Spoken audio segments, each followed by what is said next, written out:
On a bitter October night, two souls, Sarah and Mark, decided to uncover the truth. Sarah was skeptical, a science major with no patience for ghost stories. Mark, on the other hand, was obsessed. He had read every account, every missing person's report tied to the house. He wanted proof, but the house, it wanted something else. As they entered, the temperature plummeted. Their breath hung in the air. The silence was thick, suffocating. And then, the first whisper. Sarah turned sharply. "Did you hear that?" she asked. Mark grinned. "The wind." But the wind doesn't whisper your name, and it doesn't whisper twice. The house was watching. It always watched. The deeper they went, the louder the whispers became. Urgent, layered, overlapping. Some sobbed, some begged, but one voice, low and crawling, stood out from the rest. It laughed. Sarah wanted to leave. Every cell in her body screamed at her to turn back. But Mark, he was drawn to it. The basement. Every ghost story had one. Every tragedy started here. Mark's fingers touched the handle,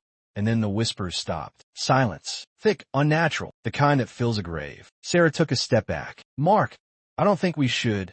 The door slammed open. The smell rose from below. Rotting wood and something else. Something wet. Mark turned on his flashlight, but the beam barely penetrated the darkness. The air itself seemed to swallow the light. Then, the whisper returned, but this time it was right behind them. She felt it, the breath on her neck, the invisible fingers trailing down her spine. A voice too close, too real.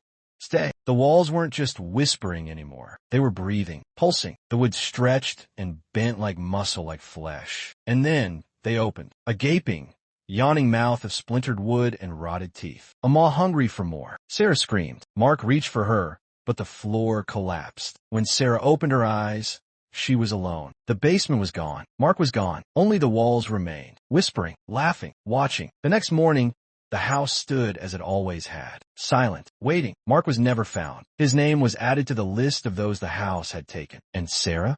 She never spoke about that night, never said what she saw on the walls. But sometimes, when she passed by the house, she swore she could still hear his voice, whispering. So, the next time you hear a whisper in the dark, listen closely, because sometimes the whispers aren't just echoes. Sometimes they're calling for you.